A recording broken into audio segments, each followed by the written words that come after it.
Ranga's marriage Masti Venkatesha Yengar Ranga, the accountant's son, is one of the rare breed among the village folk who has been to the city to pursue his studies when he returns to his village from the city of Bangalore. The crowds mill around his house to see whether he has changed or not. His ideas about marriage are now quite different, or are they? When you see this title, some of you may ask, Ranga's marriage. Why not Ranganatha Vivaha or Ranganatha Vijaya? Well, yes, I know I could have used some other mouth-filling one like Jagannatha Vijaya or Girija Kalyana, but then, this is not about Jagannatha's victory or Girija's wedding, it's about our own Ranga's marriage, and hence no fancy title. Hasahali is our village. You must have heard of it, no? What a pity. But it is not your fault, there is no mention of it in any geography book. Those sahibs in England, writing in English, probably do not know that such a place exists, and so make no mention of it. Our own people too forget about it. You know how it is, they are like a flock of sheep, one sheep walks into a pit, the rest blindly follow it. When both, the sahibs in England and our own geographers, have not referred to it, you cannot expect the poor cartographer to remember to put it on the map, can you? And so there is not even the shadow of our village on any map. Sorry, I started somewhere and then went off in another direction. If the state of Mysore is to Bharata Varsha what the sweet Karigadabu is to a festive meal, then Hasahali is to Mysore state what the filling is to the Karigadabu. What I have said is absolutely true, believe me, I will not object to your questioning it, but I will stick to my opinion. I am not the only one who speaks glowingly of Hasahali. We have a doctor in our place, his name is Gundabhata. He agrees with me, he has been to quite a few places. No.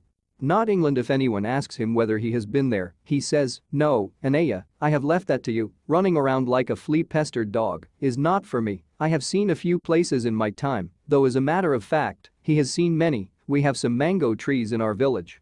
Come visit us, and I will give you a raw mango from one of them. Do not eat it, just take a bite. The sourness is sure to go straight to your Brahmarandra. I once took one such fruit home, and a chutney was made out of it. All of us ate it. The cough we suffered from, after that. It was when I went for the cough medicine that the doctor told me about the special quality of the fruit. Just as the mango is special, so is everything else around our village. We have a creeper growing in the ever so fine water of the village pond. Its flowers are a feast to behold. Get 2 leaves from the creeper when you go to the pond for your bath, and you will not have to worry about not having leaves on which to serve the afternoon meal. You will say I am rambling. It is always like that when the subject of our village comes up, but enough. If any one of you would like to visit us, drop me a line. I will let you know where Hasahali is and what things are like here. The best way of getting to know a place is to visit it, don't you agree? What I am going to tell you is something that happened 10 years ago. We did not have many people who knew English then. Our village accountant was the first one who had enough courage to send his son to Bangalore to study. It is different now, there are many who know English. During the holidays, you come across them on every street, talking in English. Those days, we did not speak in English, nor did we bring in English words while talking in Kannada. What has happened is disgraceful, believe me. The other day, I was in Rama Rao's house when they bought a bundle of firewood. Rama Rao's son came out to pay for it. He asked the woman, how much should I give you?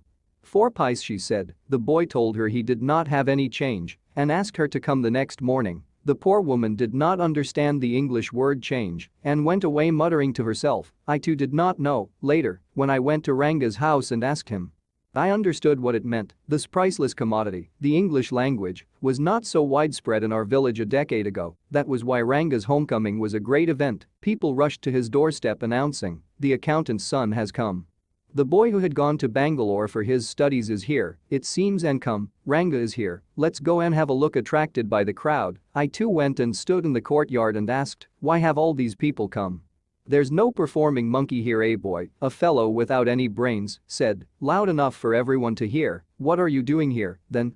A youngster, immature and without any manners, thinking that all these things were now of the past. I kept quiet, seeing so many people there. Ranga came out with a smile on his face. Had we all gone inside, the place would have turned into what people call the black hole of Calcutta. Thank God it did not. Everyone was surprised to see that Ranga was the same as he had been 6 months ago when he had first left our village. An old lady who was near him ran her hand over his chest, looked into his eyes and said, the Januara is still there, he hasn't lost his caste. She went away soon after that. Ranga laughed. Once they realized that Ranga still had the same hands, legs, eyes and nose, the crowd melted away like a lump of sugar in a child's mouth. I continued to stand there. After everyone had gone, I asked, how are you, Rangappa? Is everything well with you? It was only then that Ranga noticed me. He came near me and did a namaskara respectfully, saying, I am all right, with your blessings I must draw your attention to this aspect of Ranga's character. He knew when it would be to his advantage to talk to someone and rightly assessed people's worth. As for his namaskara to me, he did not do it like any present-day boy with his head up towards the sun, standing stiff like a pole without joints, jerking his body as if it was either a wand or a walking stick, nor did he merely fold his hands, he bent low to touch my feet. May you get married soon, I said, blessing him. After exchanging a few pleasantries, I left. That afternoon, when I was resting, Ranga came to my house with a couple of oranges in his hand, a generous, considerate fellow. It would be a fine thing to have him marry, settle down and be of service to society, I thought. For a while we talked about this and that, then I came to the point, Rangappa. When do you plan to get married? I am not going to get married now, he said. Why not?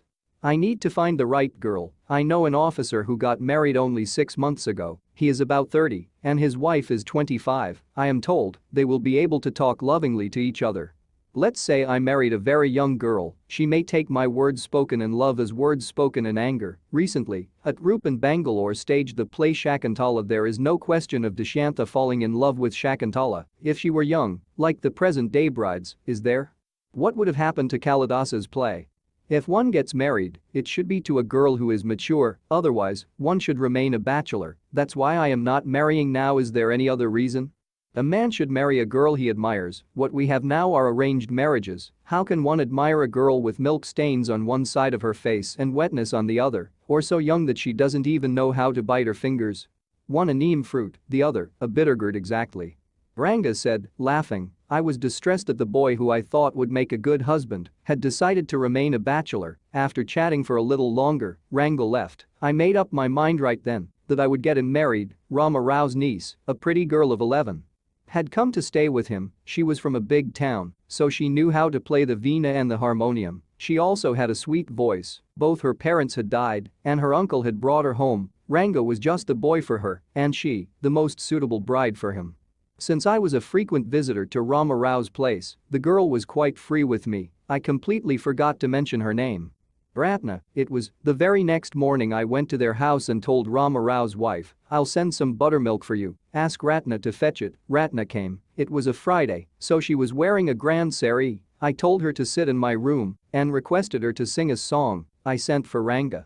While she was singing the song Krishnamurthy, in front of my eyes Ranga reached the door. He stopped at the threshold. He did not want the singing to stop, but was curious to see the singer. Carefully, he peeped in. The light coming into the room was blocked. Ratna looked up and seeing a stranger there, abruptly stopped. Suppose you buy the best quality mango, you eat it slowly, savoring its peel, before biting into the juicy flesh. You do not want to waste any part of it before you take another bite. The fruit slips out of your hand and falls to the ground. How do you feel? Ranga's face showed the same disappointment when the singing stopped. You sent for me? He asked as he came in and sat on a chair. Ratna stood at a distance, her head lowered. Ranga repeatedly glanced at her. Once, our eyes met, and he looked very embarrassed. No one spoke for a long while. It was my coming in that stopped the singing. Let me leave words, mere words. The fellow said he would leave but did not make a move. How can one expect words to match actions in these days of Kali Yuga? Ratna ran inside, overcome by shyness. After a while, Ranga asked, who is that girl, Swami? Who's that inside? The lion wanted to know. The he-goat who had taken shelter in the temple replied, does it matter who I am? I am a poor animal who has already eaten 9 lions. I have vowed to eat 1 more. Tell me, are you male or female? The lion fled the place in fear. It seems like the he-goat, I said. What does it matter to either of us who she is? I'm already married and you aren't the marrying kind. Very hopefully, he asked, she isn't married, then?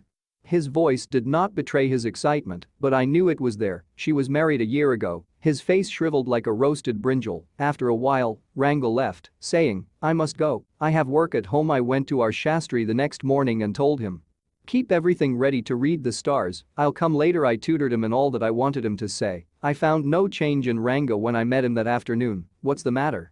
You seem to be lost in thought. I said. Nothing's wrong. Believe me, headache?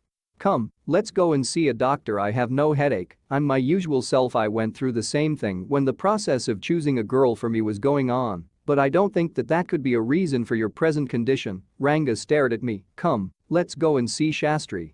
I suggested, we will find out whether Guru and Shani are favorable for you or not. Ranga accompanied me without any protest. As soon as Shastri saw me, he exclaimed, what a surprise, Shyama. Haven't seen you for a long time. Shyama is none other than your servant, the narrator of this tale. I got angry and shouted, what? Only this morning, Shastri completed my sentence. You finished all your work and are now free to visit me. Had he not done so, I would have ruined our plan by bursting like grains that are kept in the sun to dry. I was extremely careful of what I said afterwards. Shastri turned to Ranga. When did the young son of our accountant clerk come home? What can I do for him? It's very rarely that he visits us. Take out your paraphernalia. Our Rangappa seems to have something on his mind. Can you tell us what's worrying him? Shall we put your science of astrology to the test? There was authority in my voice as I spoke to Shastri. He took out 2 sheets of paper, some kauris and a book of palmyra leaves, saying, ours is an ancient science. Aya, there's a story to it, but I won't tell you that story now. This is not a Harikatha which allows you to tell a story within a story. You may get bored. I'll tell it to you some other time. Shastri moved his lips fast as he counted on his fingers and then asked, what's your star? Ranga didn't know. Never mind, Shastri indicated with a shake of his head. He did some more calculations before saying in a serious tone, it's about a girl. I had been controlling my laughter all this while, but now I burst out laughing. I turned to Ranga, exactly what I had said. Who is the girl? It was your humble servant who asked the question. Shastri thought for a while before replying, she probably has the name of something found in the ocean. Kamala? Maybe. Could it be Pachi, moss? Must it be moss if it's not Kamala? Why not pearl or Ratna, the precious stone? Ratna? The girl in Rama Rao's house is Ratna. Tell me, is there any chance of our negotiations bearing fruit? Definitely, he said. After thinking for some time, there was surprise on Ranga's face and some happiness. I noticed it, but that girl is married, I said. Then I turned to him. His face had fallen. I don't know all that. There may be some other girl who is suitable. I only told you what our Shastra indicated, Shastri said. We left the place. On the way, we passed by Rama Rao's house. Ratna was standing at the door. I went in alone and came out a minute later. Surprising, this girl isn't married, it seems. Someone told me the other day that she was. What Shastri told us has turned out to be true after all. But Rangappa, I can't believe that you have been thinking of her. Swear on the name of Madhavacharya and tell me, is it true what Shastri said? I do not know whether anyone else would have been direct, Ranga admitted. There's greater truth in that Shastra than we imagine. What he said is absolutely true. Shastri was at the well when I went there that evening, I said. So Shastri Gale. You repeated everything I had taught you without giving rise to any suspicion. What a marvelous Shastra yours is. He didn't like it at all. What are you saying? What you said to me was what I could have found out myself from the Shastras. Don't forget, I developed on the hints you had given me. Tell me, is this what a decent man says? Rangappa had come the other day to invite me for dinner. What's the occasion? I asked. It's Shyama's birthday. He is 3. It's not a nice name, Shyama, I said. I'm like a dark piece of oil cake. Why did you have to give that golden child of yours such a name? What a childish couple you are, Ratna and you. I know. It is the English custom of naming the child after someone you like. Your wife is 8 months pregnant now. Who's there to help your mother to cook? My sister has come with her. I went there for dinner. Shyama rushed to me when I walked in and put his arms round my legs. I kissed him on his cheek and placed a ring on his tiny little finger. Allow me to take leave of you, reader. I am always here, ready to serve you. You were not bored. I hope. Don't leave without giving a like to this video. And please subscribe to my channel to support my work. As always, thanks for watching. Bye bye.